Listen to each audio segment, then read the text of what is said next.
So I got a question right off the bat. Do you have to be a comic book expert to have a comic book YouTube channel? Please let me know in the comments. The reason why I'm asking that is because there is something that happens in this book that I don't remember happening when I was reading the books in Krakoa. Now, I didn't read the whole Krakoa era. I did not. Not in the slightest. Not even a little bit. But I was like, man, I forgot that this dude was even a mutant. You'll see as we get into it. My name is Dorian. This is SEM Comics. We are starting our coverage of Sentinels with number 1. So our story starts off like any military futuristic combat movie.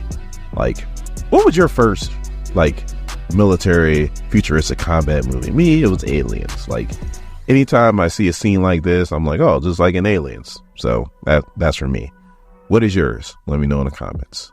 Well, come to find out, these guys are jumping out of a reconditioned Mark IV Sentinel. And they're jumping out like they're Captain America with no parachute. And these are our protagonists. We have Lockstep, Sawtooth, Shellback, and Voivod. Then we find out that they are landing in Russia. Well, 3 of them land in Russia. And Voivod landed like a Scud missile. Now they are coming from Graymalkin. For those of you guys that don't know about Graymalkin, that is the mansion that has been turned into a prison. And a heifer is in charge of Graymalkin. That means a heifer is in charge of these guys. Well, kind of in charge of these guys. If you don't know what I'm talking about, you could check out the playlist of Uncanny X-Men. Heifer's all up in that. But if you just hang in there, you'll see who I'm talking about when I talk about heifer. So Lockstep is like the team leader. He's checking on Shellback. I guess Shellback had something going on last night. He was just kind of checking on being a good team leader. He's also letting them know, like, hey, this target is dangerous. So if a squirrel farts, you shoot it. So Voivod feels like Shellback shouldn't be here because fortunately he went through something that I guess all these Sentinels go through, or these humanized Sentinels go through, and he feels like he's a liability. Sawtooth is like, man, I can't believe they only sent 4 of us for this target. Me, I wouldn't have sent anything less than a battalion. So Shellback goes into a church. There's blood everywhere. And they're asking him to report. And he's like, everybody's dead. And this is a crazy scene here. Now, if you're an X-Men fan, we're in Russia. People are dead. Like, you kind of figure who this is, right? And if you said Omega Red, you win the booby prize. That means you can pat yourself right on the back. And also, too, Shellback is being hemmed up by her.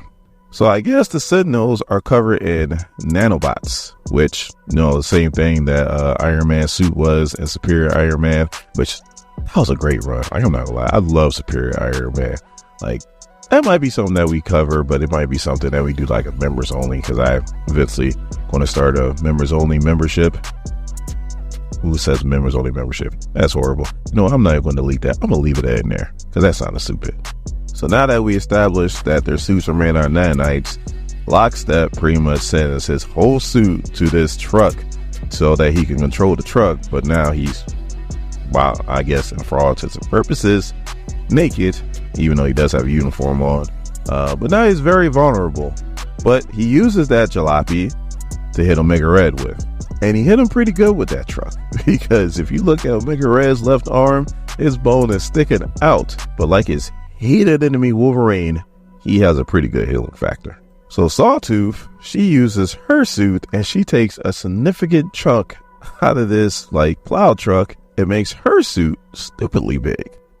While she does that, Shellback gets whipped by one of Omega Red's tentacles, which is appropriate because right now he's like a whipping boy. And Sawtooth uses that new suit and knocks the hell out of Omega Red to the point where his jaw is broke. I mean, wide open. And Omega Red just fixes his jaw, his healing factor kicks in, and he's like, huh, I've had my jaw broken since I was a boy. So Omega Red goes after Sawtooth. Voivod decides he's going to get involved. He jumps on Omega Red's back. All of a sudden his arms start glowing and he just blows up on top of Omega Red. So Sawtooth is like, Voivod, you gotta stop blowing yourself up. One of these days you are not going to walk away. So Lockstep goes to check on Shellback, and when he turns, his face is covered in like these machine parts and he's talking in ones and zeros. So I guess this is a thing that happens to these human sentinels and it's called grifting.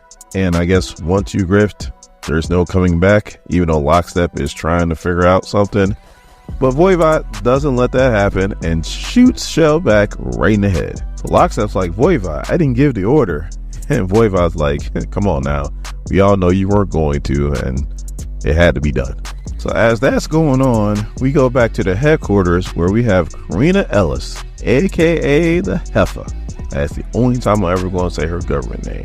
She runs Graymalkin prison, and she is not seeing eye to eye with Larry Trask. Yes, Larry Trask, the son of Boulevard Trask. And if you don't know who Boulevard Trask is, he is the person that invented the Sentinel Program. And as the Heifer and Larry are arguing, she brings up something that I totally forgot. She's like, I'm sorry, you don't really have a place here ever since Xavier brought you back. Yeah, I totally forgot that Larry Trask is a mutant. I also didn't know that Xavier brought him back.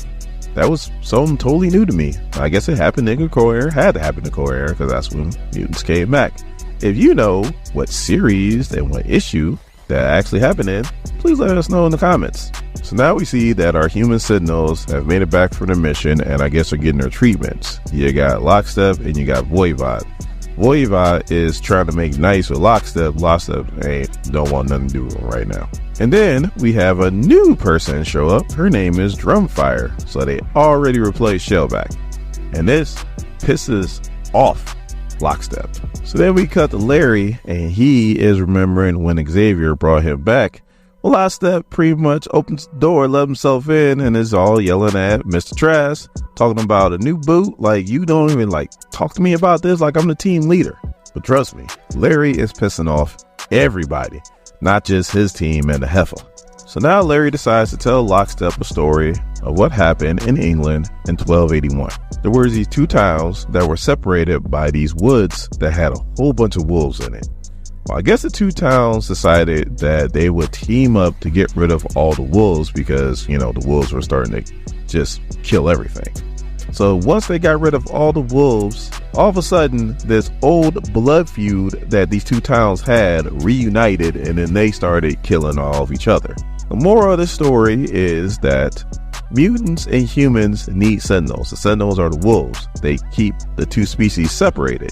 If there are no Sentinels, then humans and mutants would just destroy each other. So then Lockstep goes back to his barracks and he's just kind of hanging out. And I guess he has this AI system. I guess they all have this AI system that kind of talks to him, but also just keeps an eye on them. And he asks about his son, and the AI does a search for him, and he doesn't find anybody by that name, but he looks at the picture, and then he kind of does a facial recognition and says, but there is this one guy, he lives in New Jersey. His name is similar, but it's a different last name. So obviously the son changed his last name. So the AI is like, I have a cell phone number. Would you like me to contact him? And unfortunately, we don't get anything after that because we go straight to Sioux Falls, South Dakota, where Larry Trask is sitting with the board and they're pretty much firing his ass. They're like, you don't listen to nobody. You are fired. So while that's going on, you got Sawtooth and Drumfire pretty much dropping off a Bigger Red to his new home in Graymalkin prison. And Drumfire is pretty much asking what happens in this prison. And Sawtooth's like, we don't know. All we do is drop them off. What happens after that, that's on them. Now, obviously, by the look of it, they are torturing these mutants. And as soon as they take a Mega Red to his prison cell, all you hear is stop. And this dude comes barging through the door. Not just any dude, it's Mr. Dukes. That's right, the Blob. But then we cut back to Larry, and he's pretty much like, you guys can't fire me. There's no way you can fire me. Pretty much, he is a precog, so he's like Destiny. He can see the future. He sees something in the future that involves Sebastian Shaw and Omega Red. That's why they grabbed Omega Red and probably going to grab Sebastian Shaw soon. But also see other things that's very important to this company, like tech stocks and oil futures and locations of vibranium and lithium deposits and crop failures. So pretty much like, you need a precog to predict all this stuff so you guys keep making money. So no, I'm not fired. Just one time before I die, I want to know that feeling. You just walk in there and be like, you're fired. And you're like, no, you can't fire me. There's no way you can fire me. I'm not going anywhere. So shut your mouth. Now we cut back to Graymalkin. Sawtooth went to go deal with the Blob, and while that's happening, Drumfire is left with Omega Red, and Omega Red already did what he needed to do to get himself free, and he attacks Drumfire. The board is pretty much like, alright, we see your point. Just let us in on some of these decisions that you're making before you make the decisions. He's like, yeah, I got you. He gets an alert on his phone, and he already made another decision he told nobody about this new Sentinel that he got cooking right in his lab. So Sawtooth is shooting the Blob. I'm not gonna lie, I was kind of wondering what happened to the Blob after Uncanny Avengers, and now we see he went straight to prison. So Omega Red is pretty much talking all kinds of craziness, because if you follow the character, Omega Red kind of talks kind of crazy. And he's like, all of a sudden he's like, why is it so cold? And Drumfire is like, I absorb the ambient energy in the room and then redirect it like this, and shoots him with this blast out of her mouth that takes out Omega Red. So she passes out after that, and then she wakes up, and Sawtooth was like, so, team gave you Godzilla breath, huh?